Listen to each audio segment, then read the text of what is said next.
സയ്യിആതുകും ഹസനാത്. ദിക്ർ ചൊല്ലുന്ന ഒരു മജ്‌ലിസിൽ നിന്ന് എഴുന്നേൽക്കുമ്പോഴേ മലക്കുകൾ എഴുന്നേറ്റോളൂ, നിങ്ങൾക്ക് പൊറുക്കപ്പെട്ടിരിക്കുന്നു എന്ന് പറയുന്നതോടുകൂടെ നമ്മൾ ചെയ്ത തിന്മകളൊക്കെ അള്ളാഹു നന്മകളാക്കി മാറ്റിയിരിക്കുന്നു. സുബ്ഹാനല്ലാഹ്. നമ്മൾ ചെയ്ത തെറ്റുകളൊക്കെ നന്മകളാക്കി അള്ളാഹു കൺവേർട്ട് ചെയ്യുന്നു. ഇല്ല ബുദ്ദിലത് സയ്യിആതുകും ഹസനാത്. യാ അല്ലാഹ്, അത് വല്ലാത്തൊരു സൗഭാഗ്യമാണ്. സൂറത്തുൽ ഫുർഖാനിൽ തൗബ ചെയ്ത് മടങ്ങുന്ന ഇല്ലല്ലദീന താബൂ മിൻ ബഅദി ദാലിക വഅസ്ലഹു, നന്മ ചെയ്ത് തൗബ ചെയ്ത് മടങ്ങി വരുന്ന ആളുകൾ അല്ലാഹുവിലേക്ക് തൗബ ഇല്ലല്ലദീന താബൂ, തൗബ ചെയ്ത് മടങ്ങുകയും അല്ലാഹുവിലേക്ക് നസൂഹായ തൗബ, പടച്ചവൻ പൊരുത്തപ്പെടുന്ന തൗബ ചെയ്യുക. ഇനി ഞാൻ തെറ്റിലേക്ക് പോകില്ല റബ്ബേ എന്ന് അല്ലാഹുവിന് വാക്ക് കൊടുത്ത് ഹൃദയം ശുദ്ധി വരുത്തിയ ആളുകൾ ഫഉലൈക യുബദ്ദിലുല്ലാഹു സയ്യിആതിഹിം ഹസനാത്. ഒരു വിഭാഗത്തെ കുറിച്ച് സൂറത്തുൽ ഫുർഖാനിൽ അല്ലാഹു അങ്ങനെ പറഞ്ഞിട്ടുണ്ട്, അവരുടെ തിന്മകളെ നമ്മൾ നന്മകളാക്കി മാറ്റിക്കൊടുക്കും എന്ന്. യാ അല്ലാഹ്, അല്ലാഹു നമുക്ക് തൗഫീഖ് നൽകട്ടെ. മൻ സ്വല്ലാ ലില്ലാഹി 40 യൗമൻ ഫീ ജമാഅഹ്, من صلى لله 40 يوما في جماعة يدرك التكبيرة الأولى. ഇത് പുരുഷന്മാരെ സംബന്ധിച്ചാണ്. പെണ്ണുങ്ങൾക്ക് അവരുടെ വീടുകളിൽ നിസ്കാരത്തിൻ്റെ ആദ്യ സമയം പെണ്ണുങ്ങൾക്ക് ഇമാമായിട്ട് അവിടെ നിന്ന് നിസ്കരിക്കാൻ പറ്റും. ഉമ്മ നിസ്കരിക്കുന്നു, ബാക്കിൽ മക്കളൊക്കെ ഉമൂമിങ്ങളായി നിസ്കരിക്കുന്നു, അങ്ങനെയൊക്കെ ചെയ്യാം.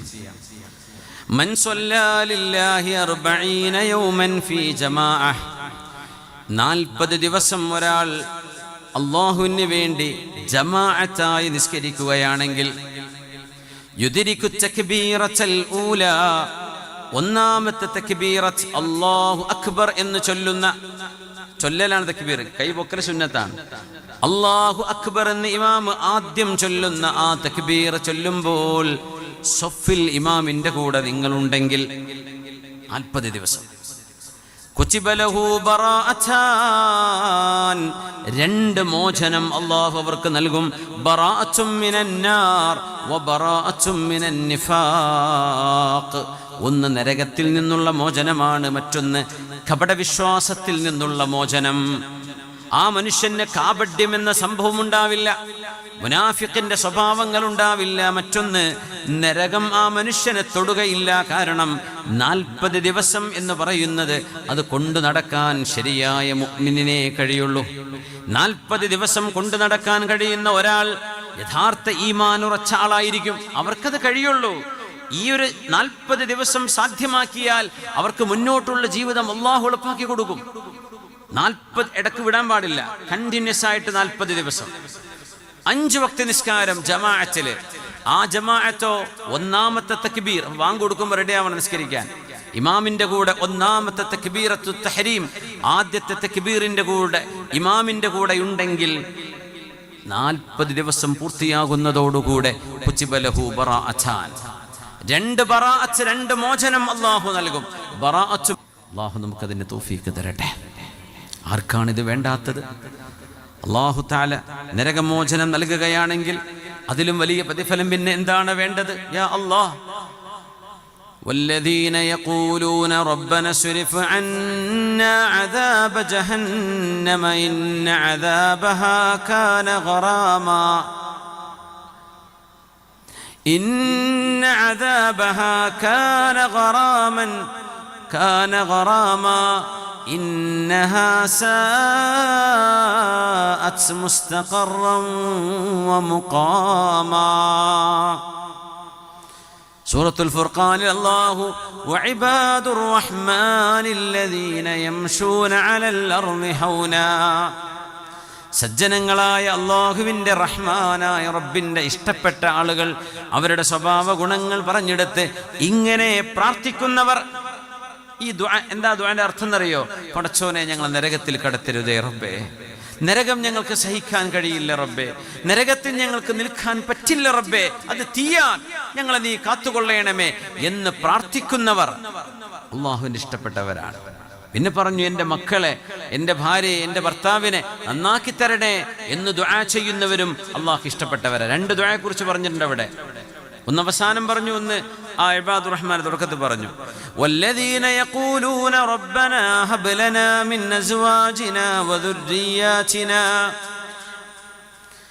والذين يقولون ربنا هب لنا من أزواجنا وذرياتنا قرة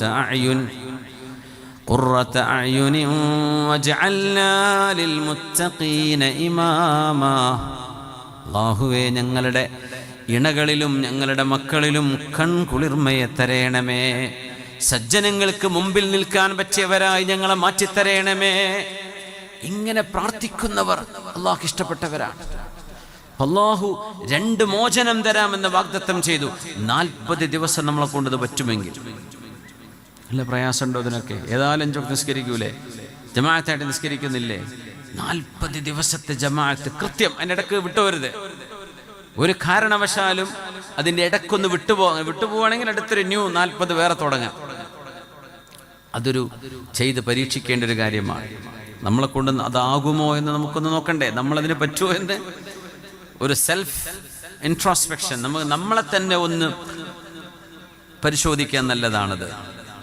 ഖാല റസൂലുള്ളാഹി സ്വല്ലല്ലാഹു അലൈഹി വസല്ലം, പുണ്യ റസൂൽ തങ്ങൾ പറയുമായിരുന്നു, ഇദാ തതഹറ റജുലു ثم മറ ഇലൽ മസ്ജിദ്, പുരുഷന്മാർ അവരുടെ വീടുകളിൽ നിന്ന് wudu എടുക്കുകയും എന്നിട്ട് പള്ളിയിലേക്ക് നടന്നു വരികയും ചെയ്താൽ നിസ്കാരം ലക്ഷ്യമാക്കി വീട്ടിൽ നിന്ന് വരുന്നു. പള്ളിയിൽ വരുന്നത് കച്ചറ ഉണ്ടാക്കാനല്ല, അല്ലേ? പള്ളിയിൽ വരുന്ന ഒച്ചപ്പാടും ബഹളം ഉണ്ടാക്കാനല്ല. പള്ളിയിൽ വരുന്ന അള്ളാന്റെ മുമ്പിൽ പോയി തലവെച്ച് സുജൂദ് ചെയ്യാനാണ്, നിസ്കരിക്കാനാണ്. മസ്ജിദിലേക്ക് വരുമ്പോൾ ആകെ ലക്ഷ്യം എൻ്റെ റബ്ബിൻ്റെ ഇബാദത്തിനുണ്ടാക്കിയ വീടാണത്. ഞാൻ അതിനാണ് പോകുന്നത്, ഇബാദത്തിനാണ് പോകുന്നത്. വീട്ടിൽ നിന്ന് wudu എടുത്തു പോയി. എത്ര വലിയ ഉപകാരം! എല്ലാവരും ഇങ്ങനെ ചെയ്യണം. പള്ളിക്ക് വെള്ളത്തിൻ്റെ വല്ല ബുദ്ധിമുട്ടുണ്ടോ? കുറേ വെള്ളം സേവ് ചെയ്തൂടെ? ഇവിടെയൊക്കെ വെള്ളത്തിന് ക്ഷാമമുള്ള സ്ഥലമാണല്ലേ? ശരിയാണോ അത്? ഇപ്പോൾ കുഴപ്പമൊന്നുമില്ല. കുടിക്കുന്ന വെള്ളത്തിന് അങ്ങനെ ഉണ്ടോ? കുറേ ഡാമുകളുള്ള നാടാണ്. അപ്പോൾ ഞാൻ അത്ഭുതപ്പെടെ എങ്ങനെ ഇപ്പോൾ വെള്ളത്തിന് കുഴപ്പം വരെ. മാഷാ അല്ലാഹ്. വെള്ളം പ്രിസർവ് ചെയ്യുക, വെള്ളം സൂക്ഷിക്കുക എന്നത് വലിയൊരു ഇബാദത്താണ്. അറിയോ? വെള്ളം വേസ്റ്റാക്കി കളയും. ഒഴുകുന്ന ഒരു പുഴന്റെ അടുത്തുനിന്നാണ് നീ wudu എടുക്കുന്നതെങ്കിൽ പോലും wudu അമിതം ചെയ്യരുത്, മിതത്വം പാലിക്കണം. ഒഴുകുന്ന വെള്ളമല്ലേ, അതിപ്പോൾ ഒരു 10 പ്രാവശ്യം കഴുകിയ എന്താ കുഴപ്പം? പറ്റില്ല, 3 പ്രാവശ്യമേ കഴുകാവൂ. അതാണ് സുന്നത്ത്. 1 പ്രാവശ്യം കഴുകലാണ് ഫർള്. വെള്ളം വേസ്റ്റാക്കരുത്. ഒഴുകുന്ന പുഴയാണ് നിന്റെ വീടിൻ്റെ മുമ്പിലൂടെ പോകുന്നതെങ്കിലും വെള്ളം വേസ്റ്റാക്കരുത്. ഒരു പുഴ പോലും കണ്ണുകൊണ്ട് കണ്ടിട്ടില്ല നമ്മുടെ റസൂൽ സ്വല്ലല്ലാഹു അലൈഹി വസല്ലം. അറിയോ? പുണ്യനബി ഒരു പുഴ കണ്ടിട്ടില്ല. ഹബീബായ റസൂലുള്ളാഹി തങ്ങൾ കടലും കണ്ടിട്ടില്ല സ്വല്ലല്ലാഹു അലൈഹി വസല്ലം. ചെറിയ കുളങ്ങൾ, കിണറുകൾ കണ്ടിട്ടുണ്ട്, ചെറിയ അരുവികൾ കണ്ടിട്ടുണ്ട്. എന്നിട്ട് നബി തങ്ങൾ വെള്ളത്തിൻ്റെ മഹത്വം പറഞ്ഞു, നിങ്ങൾ വേസ്റ്റാക്കരുത്. വെള്ളം അല്ലാഹു നൽകുന്ന വലിയൊരു റഹ്മത്താണ്. എല്ലാവരും വീട്ടിൽ നിന്ന് wudu എടുത്ത് വരുന്നു. പള്ളികളൊക്കെ ടാപ്പുകളൊക്കെ നന്നായിട്ട് വെള്ളം ഒഴുകുന്ന ടാപ്പുകളാണെങ്കിൽ കമ്മിറ്റിക്കാരെ ദയവ് ചെയ്തിട്ട് വെള്ളം ഒന്ന് സ്പീഡ് കുറയുന്ന ഒരു ടാപ്പ് വെച്ചു കൊടുത്താൽ wudu എടുക്കുക. ആദ്യമൊക്കെ കുറച്ച് ദേഷ്യമൊക്കെ വരും, തുറക്കണമല്ലോ. ഇതെന്താ വെള്ളം, ഈ മറ്റേ ഹോസിട്ടിട്ട് ശീലമായി പോകുന്ന ആൾക്കാരായിരിക്കും. അപ്പോൾ അവർക്കത് വെള്ളം കുറച്ച് വരുമ്പോൾ കുറച്ച് ഭ്രാന്തൊക്കെ തോന്നും. അത് 2 ദിവസം ഉണ്ടാവുള്ളൂ, സാരമില്ല. വെള്ളത്തിൻ്റെ സ്പീഡൊന്ന് കുറക്കുക. നമ്മൾ കറണ്ടില്ലേ, നമ്മൾ കറണ്ട് ബില്ല് കൊടുക്കുന്നില്ലേ, അത് വേസ്റ്റാക്കലാണ്. ഒരു മുഖം കഴുകാൻ ഈ കോടാനുകോടി മനുഷ്യന്മാർ wudu എടുക്കുകയാണെങ്കിൽ 5 നേരം wudu എടുക്കുമ്പോൾ എത്ര വെള്ളം വേണം ഭൂമിയിൽ? ആവശ്യത്തിന് മിതത്വം പാലിക്കണം. ആവശ്യത്തിന് ഹൗലുണ്ട് നമ്മുടെ നാട്ടിലൊക്കെ മുമ്പ്. ഇപ്പം ഹൗല് കുറവാണ്, എന്നാലും ചിലയിടത്തൊക്കെ. നമ്മുടെ നാട്ടിൽ ഇവിടെ ഉണ്ട്, ഹൗലുണ്ട്, ഉണ്ട്. അൽഹംദുലില്ലാ. ഈ ഹൗല് wudu എടുക്കാനുള്ളത്, അത് ചളി കഴുകാനുള്ളതല്ല. ഹൗലിൽ വന്നിട്ട് മുഖത്തെ ചളിയും മൂക്കും അതും ഇതും കറന്നിട്ട് അങ്ങോട്ട് വൃത്തികേടാക്കിയിട്ട് സുബ്ഹാനല്ലാഹ്. ഹൗദ് wudu എടുക്കാനുള്ളതാണ്. കഴുകലും കറ കളയലും കരി കളയലും കാൽമത്തെ ചളി കൈമത്തെ ചളി അതൊക്കെ പുറത്തുനിന്ന് കളയണം. ഹൗദിലിട്ടിട്ട് കഴുകിയിട്ട് എന്ത് ചെയ്യരുത്? വൃത്തികേടാക്കരുത്. അത് ദുർഗന്ധം വരും. വെള്ളം ശുദ്ധമായിരിക്കണം. അള്ളാഹുവിന് ശുദ്ധി ഇഷ്ടമാണ്. നമ്മുടെ നാട് ശുദ്ധിയുള്ള നാടാവണം. നമ്മുടെ പള്ളിയുടെയോ മദ്രസയുടെയോ പരിസരങ്ങളിൽ മൂത്രപ്പുരയുടെ ഗന്ധം വരരുത്, ദുർഗന്ധം വരരുത്. എന്തേ? അത്ത്ഹൂറു ശത്റുൽ ഈമാൻ. വൃത്തി എന്നത് ഈമാനിന്റെ പകുതിയാണ്. അതാണ് നമ്മൾ പഠിപ്പിക്കുന്നത്. പിന്നെ എങ്ങനെ നമ്മൾ മൂത്രപ്പേരൻ്റെ മണം വെച്ചിട്ട് ഇങ്ങനെ നിസ്കരിക്കും? പള്ളിയിലൊക്കെ ഉണ്ടാവും നേരത്തെ തക്ബീറിട്ട് മൂത്രപ്പേരുന്നൊരു കാറ്റ് വരാൻ. പടച്ചോനെ, അങ്ങനെ ആവരുത്. നമ്മൾ വൃത്തിയുടെ ആളുകളാണ്. വൃത്തി വേണം. നമ്മുടെ ഹൗദൻ കരയും നമ്മുടെ മുസല്ലയും നമ്മുടെ പള്ളിയും അത് മുക്രിക്കാൻ്റെ ജോലി മാത്രമല്ല, നമ്മളെല്ലാവരുടെയും ജോലിയാണ് പള്ളി വൃത്തിയായി കൊണ്ടു നടക്കുക എന്ന് പറഞ്ഞാൽ. അവിടുത്തെ ബാത്റൂമും അവിടുത്തെ മതാഹിർ, തങ്ങൾ പറഞ്ഞു അങ്ങനെ പള്ളി ഉണ്ടാക്കാൻ പറഞ്ഞു, വജഅലു അലൈഹൽ മതാഹിർ, അവിടെ നിങ്ങൾ ശുദ്ധി വരുത്താൻ പറ്റുന്നതൊക്കെ പറ്റുമെങ്കിൽ പള്ളിക്കുള്ളിൽ ബഹൂറുകൾ പുകപ്പിക്കണം എന്നാണ്. ബഹൂർ അറിയില്ലേ? അറബികളെ കത്തിക്കുന്ന സാധനം. അങ്ങനെ പറയാം, അത് അറബികൾക്ക് മാത്രം പറഞ്ഞല്ല, നമുക്കൊക്കെ പറ്റുന്നത്. പണ്ടൊക്കെ ആളുകൾ ദാരിദ്ര്യമുള്ള കാലമായിരുന്നു. ഇപ്പോൾ നമ്മളെ നാട്ടിലൊക്കെ അള്ളാഹു ചെറിയ നിയമത്തൊക്കെ തന്നിട്ടില്ലേ? ഒരു ബഹൂറൊക്കെ വാങ്ങി പള്ളിയൊക്കെ ഒന്ന് നല്ല സുഗന്ധമാക്കാൻ എന്താ പ്രയാസം? അള്ളാഹുവിന് ഇഷ്ടമാണത്. റമളാന് വരുമ്പോൾ പള്ളികൾ അലങ്കൃതമാകുന്നത് വേസ്റ്റാക്കരുത്. പക്ഷേ പള്ളിയെ റമളാനിന് വേണ്ടി സ്വീകരിക്കാൻ ഒന്ന് മൊഞ്ചാക്കി വെക്കുക. ഹബീബ നബി തങ്ങൾ മദീന പള്ളിയെ ലൈറ്റ് കൊണ്ട് അലങ്കരിച്ചപ്പോൾ പുണ്യ നബി തങ്ങൾ ഇഷ്ടപ്പെട്ടിട്ടുണ്ടെന്നും തങ്ങളത് കണ്ടുകൊണ്ട് ചിരിച്ചുവെന്നും അബൂ മൂസ അശ്അരി തങ്ങളുടെ ഹദീസിൽ കാണാൻ കഴിയും. അതിൻ്റെ ഒരു അലയൊലിയോളം നമ്മുടെ നാടുകളിലൊക്കെ നനച്ചുകുളി എന്നൊക്കെ പറഞ്ഞ് പെണ്ണുങ്ങളൊക്കെ ചെയ്യാറുണ്ടല്ലേ? റമളാൻ വരുമ്പോൾ വീടൊക്കെ ഒന്ന് കഴുകി വൃത്തിയാക്കി, ഒന്ന് പെയിൻ്റ് അടിച്ച്, ഒന്ന് പാത്രങ്ങളൊക്കെ ഒന്ന് കഴുകി, ഡ്രസ്സുകളൊക്കെ ഒന്ന് വാഷ് ചെയ്ത് എല്ലാം നടക്കി ഒതുക്കി റമളാനിനെ സ്വീകരിക്കാൻ. അത് അള്ളാഹു ബഹുമാനിച്ചതിനെ ബഹുമാനിക്കുന്നത് ഹൃദയത്തിലെ തഖ്വയുടെ അടയാളമാണ്. പെണ്ണുങ്ങളെ അത് ചെയ്യുന്നത് നന്മയാണ്. അള്ളാഹു സ്വീകരിക്കട്ടെ, അള്ളാഹു സ്വീകരിക്കട്ടെ. ഇദാ തതഹറ റജുലു ثم مر الى المسجد يرعى الصلاه كتب له كاتبه بكل خطوة يخطوها الى المسجد 10 حسنات. പള്ളിയിലേക്ക് നടന്നു വരുന്നത്, അപ്പം ബൈക്കിൽ വന്നൂടെ ചോദിക്കാം, വരാൻ കുഴപ്പമൊന്നുമില്ല. സ്കൂട്ടർമ വന്നൂടെ, കാറിൽ വന്നൂടെ, പള്ളിക്ക് വരാം, അതൊന്നും കുഴപ്പമില്ല. നടന്നു വരുന്നതിന് വേറെ കൂലിയാണ്. ഡോക്ടർമാർ പറയും മാത്രം നടക്കാൻ നിൽക്കേണ്ട, അള്ളാഹിൻ്റെ റസൂൽ നടക്കാൻ പറഞ്ഞു. പള്ളിക്കൊക്കെ നടക്കാൻ പറ്റുന്ന ദൂരമാണോ? നടന്നു പോവുക. ഓരോ കാൽവെപ്പിനും 10 നന്മകൾ അള്ളാഹു എഴുതി തരും. ഒരു കാലെടുത്ത് വെച്ച് 10, അടുത്ത കാല് വെക്കുമ്പോൾ 10. യാ അള്ളാഹ്, പള്ളിയിലേക്ക് എത്ര ദൂരം കൂടുന്നുണ്ടോ അത്രക്ക് കാൽവെപ്പുകൾ കൂടും. സമയമുണ്ടെങ്കിൽ ചെയ്താൽ മതിയേ. വേറെ ജോലിക്ക് പോവാണ്ട്, യാത്ര പോവാണ്ട് സമയമില്ല, നിങ്ങൾ ബൈക്ക് എടുത്ത് പോയിക്കോ. പക്ഷെ അതിൻ്റെ ടയർ തിരിയുന്നതനുസരിച്ച് കൂലി, അതെനിക്ക് പറയാൻ അറിയില്ല. നബി തങ്ങൾ കാൽവെപ്പിനാ പറഞ്ഞത്. കാലെടുത്ത് വെച്ചാൽ ഓരോ കാൽവെപ്പിനും 10 നന്മകളുണ്ട് സ്വല്ലല്ലാഹു അലൈഹി വസല്ലം. അതൊരു എക്സസൈസ് മാത്രമല്ല, ഒരു ഇബാദത്തും കൂടിയാണ്. സ്വല്ലല്ലാഹു അലൈഹി വസല്ലം പഠിപ്പിക്കുകയാണ്.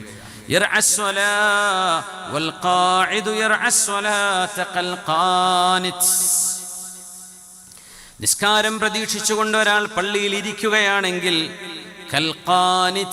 അള്ളാഹുവിനോട് ദുആ ചെയ്യുന്ന, പടച്ചവന് ഇബാദത്ത് ചെയ്യുന്നവനെ പോലെ തന്നെയാണ് പള്ളിയിൽ നിസ്കാരം പ്രതീക്ഷിച്ചിരിക്കുന്ന ആള്.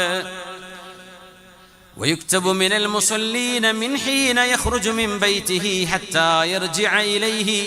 വീട്ടിൽ നിന്ന് പള്ളിയിലേക്ക് നിസ്കരിക്കാൻ പുറപ്പെടുന്നത് മുതൽ വീട്ടിലേക്ക് തിരിച്ചെത്തുന്നവരെ ആ പോക്കും വരവും അടക്കം യുക്തബു മിനൽ മുസല്ലീൻ, നിസ്കരിച്ചവരുടെ കൂലി അല്ലാഹു അയാൾക്ക് നൽകുമെന്ന് മഹാനായ റസൂലുള്ളാഹി സ്വല്ലല്ലാഹു അലൈഹി വസല്ലം. വീട്ടിൽ നിന്ന് ഇറങ്ങിയാൽ തന്നെ നിസ്കരിച്ച കൂലിയായി. നിസ്കാരത്തിന് വേറെ കൂലി, വീട്ടിലേക്ക് തിരിച്ചു അതിനും നിസ്കരിച്ചവന്റെ കൂലി, പോകുന്നതും വരവും നിസ്കാരം. അപ്പൊ വീട്ടിൽ നിന്ന് വുളൂ എടുത്തിട്ട് പോകുന്നത് പ്രതിഫലം കൂടുതലാണ്. من تولى بعد فراغه من وضوئه വുളൂ ചെയ്തു കഴിഞ്ഞ് ഒരാൾ ദുആ ചെയ്യുകയാണെന്ന് സങ്കല്പിക്കുക. കഫാറത്തുൽ വുളൂന്റെ ദുആ ചൊല്ലുക, അത് കഴിഞ്ഞ് വേറൊരു ദുആ, കഫാറത്തുൽ മജ്ലിസ്, ഒരു മീറ്റിംഗ്, ഒരു മജ്ലിസ് കഴിഞ്ഞാൽ നമ്മൾ ചൊല്ലേണ്ട ഒരു ദിക്റുണ്ട്. സുബ്ഹാനകല്ലാഹുമ്മ വബിഹംദിക അഷ്ഹദു അൻ ലാ ഇലാഹ ഇല്ലാ അൻത അസ്തഗ്ഫിറുക വഅതൂബു ഇലൈക്. അങ്ങനെ ഒരാൾ വുളൂ എടുത്ത് കഴിഞ്ഞതിന് ശേഷം അഷ്ഹദു അല്ലാ ഇലാഹ ഇല്ലല്ലാഹ് എന്ന് തുടങ്ങുന്ന ദുആ കഴിഞ്ഞതിന് ശേഷം സുബ്ഹാനകല്ലാഹുമ്മ വബിഹംദിക അഷ്ഹദു അല്ലാ ഇലാഹ ഇല്ലാ അൻത അസ്തഗ്ഫിറുക വഅതൂബു ഇലൈക് എന്ന് ചൊല്ലുകയാണെങ്കിൽ അത് അല്ലാഹു മനോഹരമായ ഒരു കഷ്ണത്തിൽ എഴുതി വെക്കുകയും അതിനെ സീല് വെക്കുകയും അന്ത്യനാളിൽ മാത്രമാണ് ആ സീല് ചെയ്ത് അടക്കം ചെയ്ത ദിക്ർ, ഖിയാമത്തിൽ മാത്രമാണ് അല്ലാഹു തുറക്കുന്നത്. അതിന് അല്ലാഹു വലിയ പ്രതിഫലം നൽകുമെന്ന് വുളൂ കഴിഞ്ഞാൽ ചൊല്ലേണ്ട ഒരു പ്രത്യേക ദുആയെക്കുറിച്ച് പറഞ്ഞു. സുബ്ഹാനകല്ലാഹുമ്മ വബിഹംദിക. ആ ഒരു നീലക്കുപ്പായം അണിഞ്ഞ് ഒരു വല്ലാത്ത ഒരു അഭിമാനമുള്ള, ഒരു ആത്മധൈര്യമുള്ള, ഒരു ആത്മവിശ്വാസമുള്ള, ഒരു കരുത്തുറ്റ ഒരു അപ്പിയറൻസാണ് നമ്മുടെ വിഖായ വോളണ്ടിയർമാരുടേത്. ഇൻഷാ അല്ലാഹ് ഈ പരിപാടിയുടെ A to Z കാര്യങ്ങൾ അവരാണ് മാനേജ് ചെയ്യുന്നത്. ഇൻഷാ അല്ലാഹ് അവർ നമ്മുടെ മുമ്പിലേക്ക് വരുമ്പോൾ എല്ലാവരും കഴിവിൻ്റെ പരമാവധി സഹായിക്കണം. തൗഫീഖ് തരട്ടെ.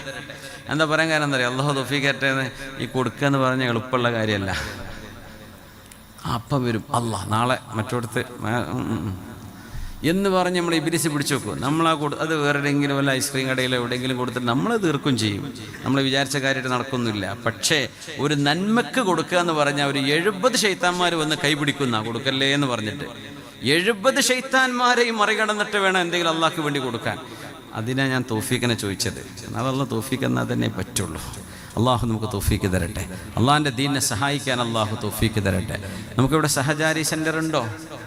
ഉണ്ട്, മാഷാ അല്ലാഹ്. അപ്പോൾ എന്തെങ്കിലും നമുക്ക് മിച്ചം വരികയാണെങ്കിൽ ഇഷ്ടംപോലെ നമുക്ക് പ്രവർത്തിക്കാനുള്ള മേഖല തുറന്നു കിടക്കാൻ.